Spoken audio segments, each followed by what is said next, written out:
wonten tandha ingkang mbuktekaken bilih padusan menika nderek Kadipaten Permalang ingkang mawon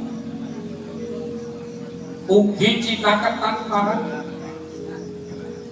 negari ing Prenggondanda.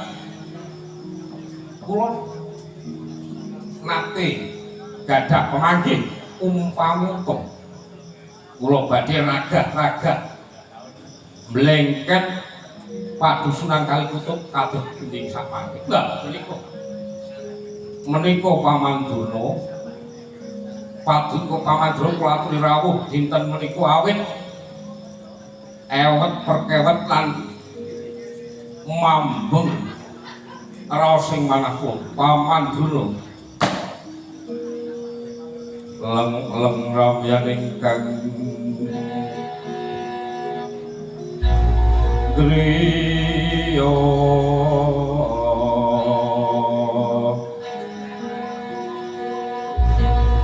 liriwet candra katawangan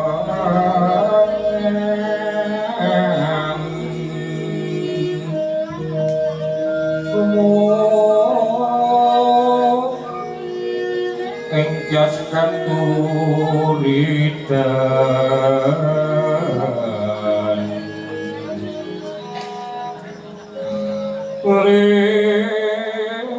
limut kabyatan ing rujit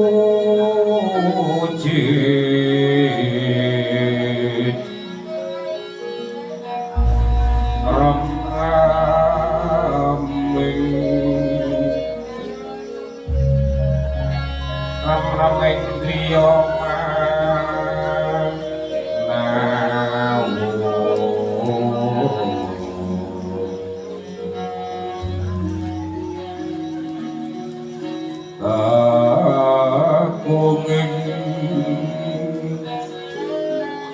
iwang wisesa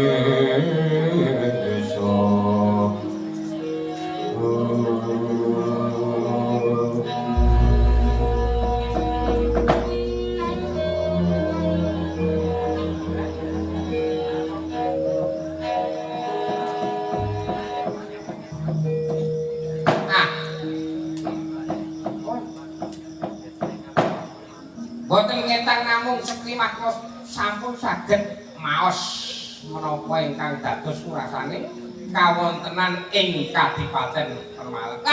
Iki sujumana kula kok mriki. Umpami ento kula kok mboten kuwi jajal. Sinten sing ajeng dudak? Kan mongko gratis. Tenang kok, Kang. Tenang kok legoni lho.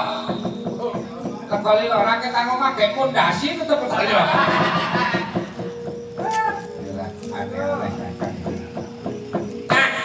Nika cocok ya, cocok miturut dinten lan petungan. Kasunyatanipun dinten nika kula saged tedhak wonten ing Kadipaten Pemalang. Nah, ya ngono kan nggih. Kados punika. Nah, nika dipun tingali saking dintenipun. Nah, nika sampun ketok. Dugi kula mriki niku pun nggawa bejo. Saestu nika. Saniki dinten napa dijoni? Setu. Setu niku petanganipun 9. Iya. Nah, lak yo 9 ki paling dhuwur. Engkan mongko iki tiba pae. Pae ngerti ora ki jajal piro? Pae yo 9. Sama. Ateges angkane iki sama-sama. Ah, kan mongko nek kandhane tulus. Tapi nek 9 ki padha wae piye? Iya. Ah. Kan mongko ana tembung iki nek 9 kiu-kiu. Kakang. Lho iki jarene nek aku ki ora krebok bab le kiu-kiu ora. Ning nek pomono wong menang melu seneng. Ora seneng. Lah menika, Ger. Kilo 100 sakanipun teng bapa niku menawi jenengan pirsa apa kakang. Aku mau ganti klambi abang. Tegesipun. Lho. Abang papane ono kidul. Ketok nyelmomong abang. Iya. Tegesno wani. Nah, jumbo kalian. Sakti menika.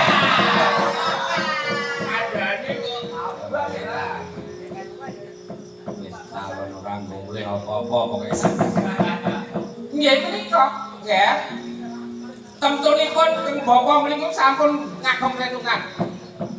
Kula ngagem abang sampun wonten tegesipun. Nek sing kuning. Kuning wis bab iya, kuning iki pon sesuk apa? Nggih pon. Nah, kuwi sing kuning ya ora salah. Iya.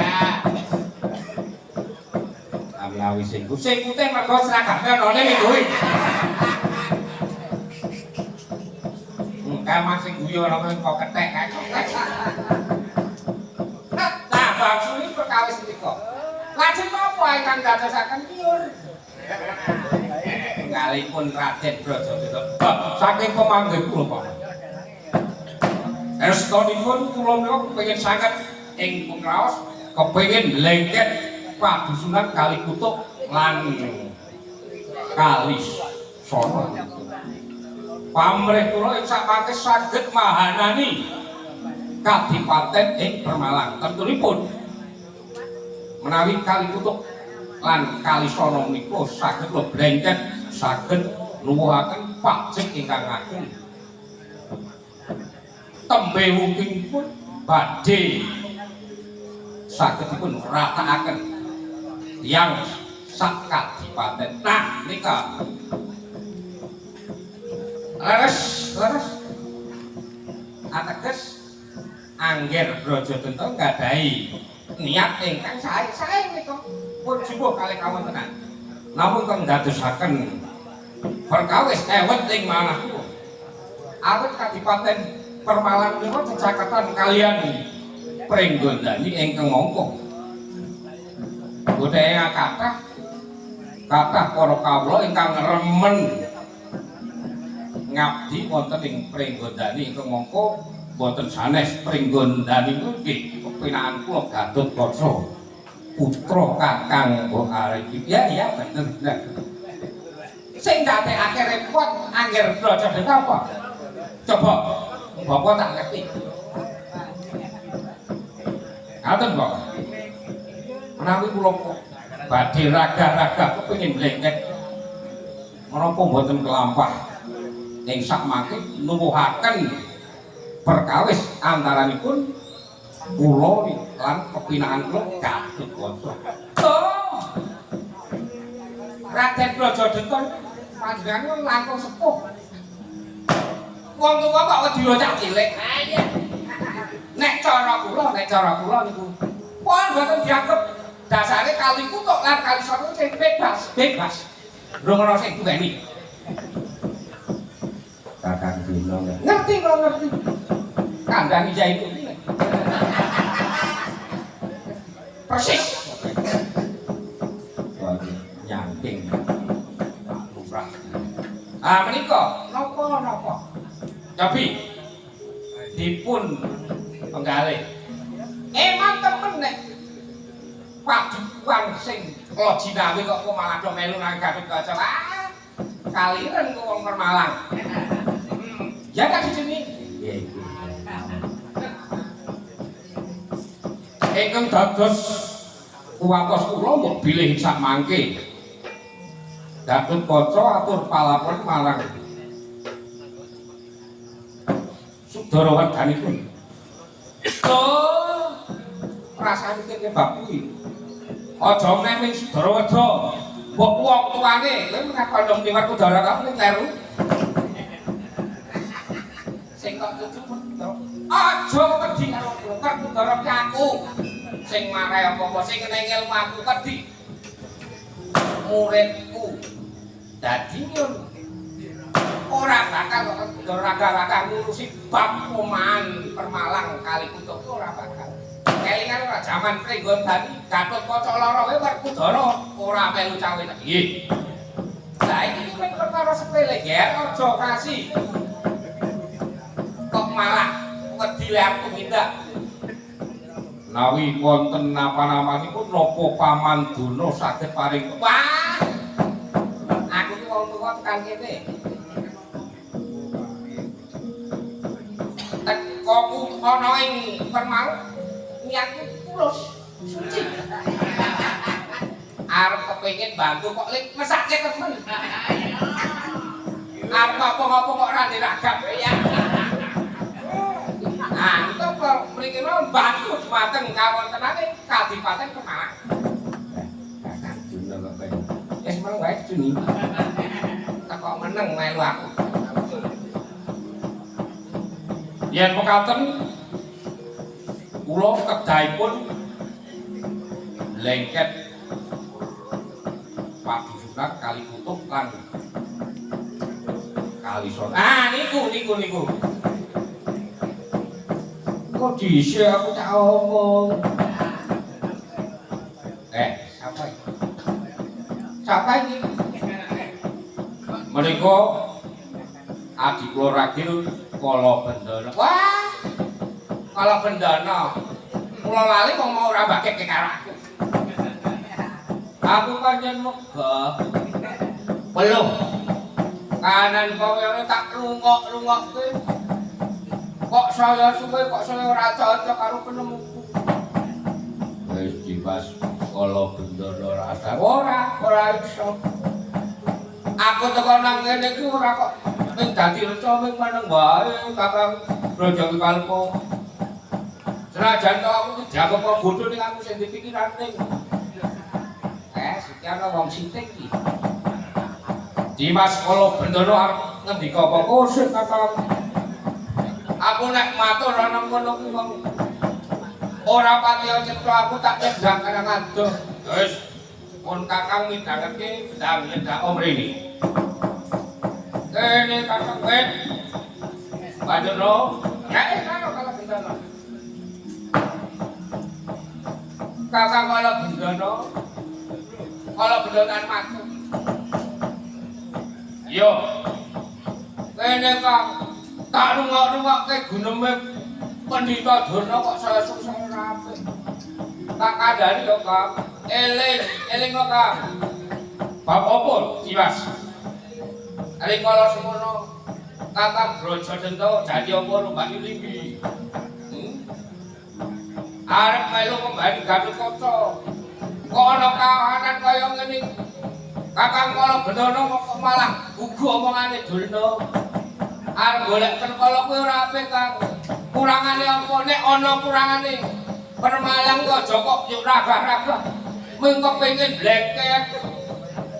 Ning kurangane Permalang iki dikliti. Nek sampeyan iku Kang. Kadipaten Permalang ya lho dinau. Ning apa Kakang Brajadenta kok ora ngemantake punggawane Kakang Brajadenta kok piye? Apa iso ngecake pemetune Kadipaten Permalang? Ora kok yo dewek kurang yo kepengin bleket ngono kuwi ta, wis. Aku ora kepengin gulemu. Ora kok perkara kuwi Kang aku ngelekke lho Kang. Wong urip kuwi men cedhela. Bebasan mampir ngombe. Ewadene nek kanca kuwi ngombe wae lekoso. Ora duwe apa-apa ning tak kandhani arep gopo Kang akah-akah. Yen Kakang Brajadenta dadi pangarsane Kadipaten kok tumindak oh. Besok ati moni apa Kang? Dukaya asine kuwi. Kumedhut padaning lati cocok pagawe ngawis.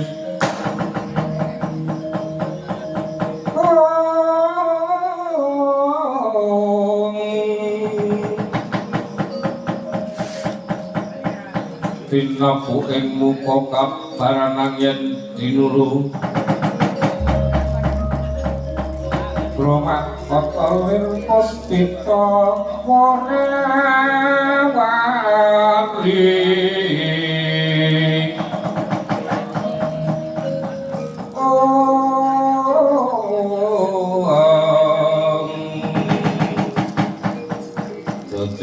banjur kang wawantaka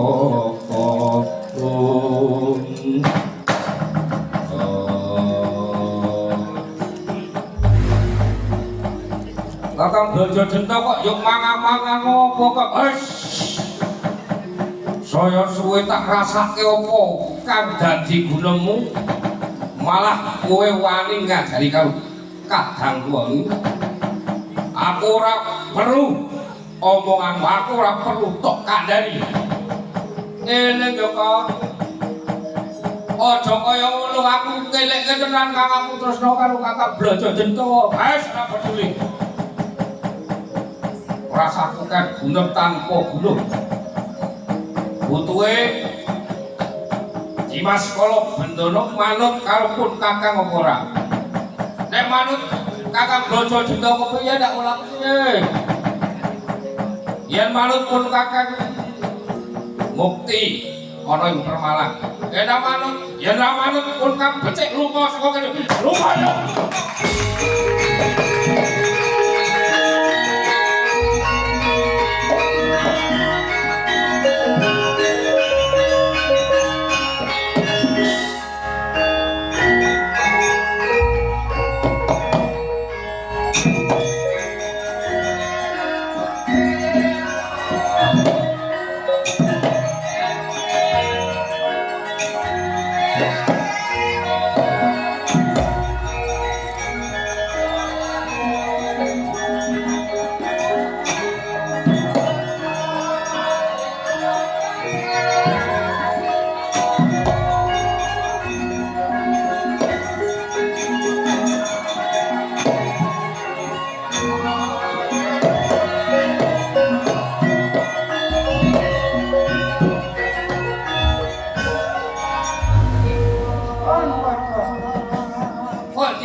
pun ampun dipun penggalih kados pundi menika paman Duna pun ning wong kentir rasa dipikir bola-balik bocah ora waras lajeng wangsul wonten kekarepanipun Angger Brajadenta kados pundi umpama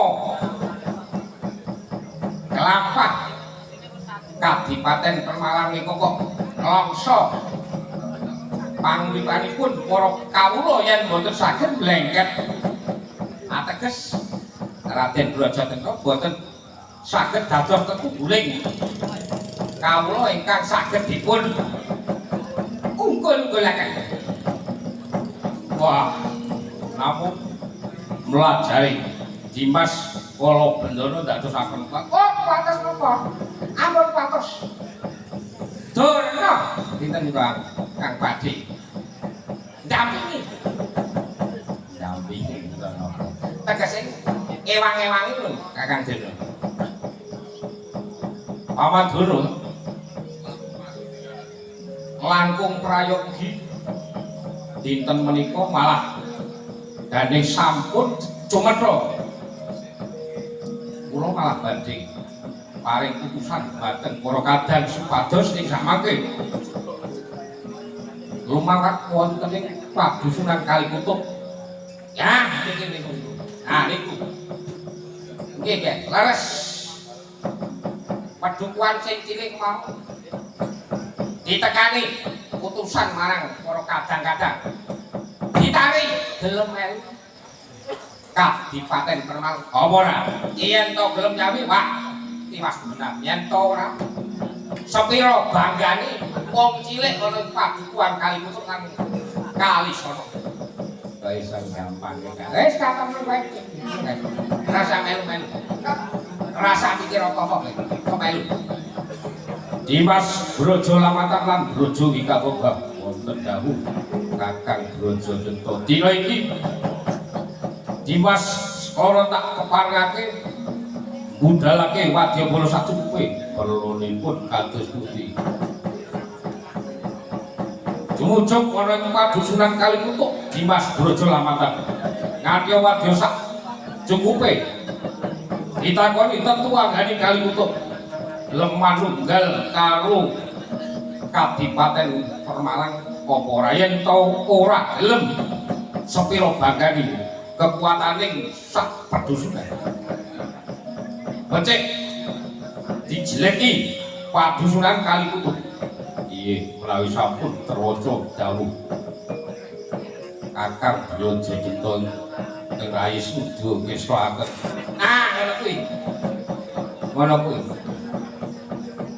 Alan kula suwun ampun dan anggenipun nuwun marang Jawata kula ora kula sampun pesen kalian para Kurawa mila ing samangke saged nderek paring pambiyantu.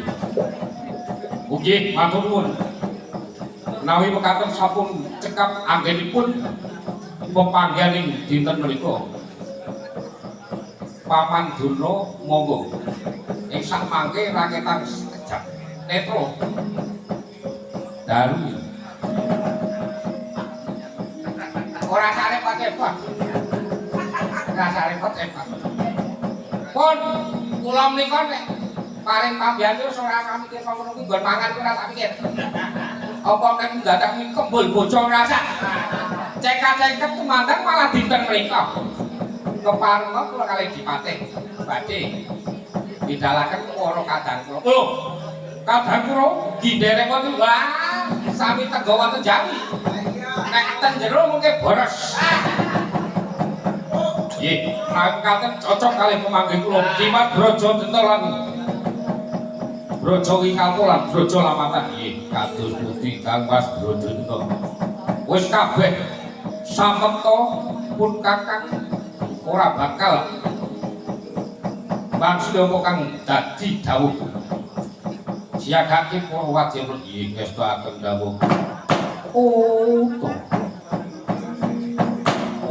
purna sabdaning sang adipati yen to katandra tanpa beda sabdaning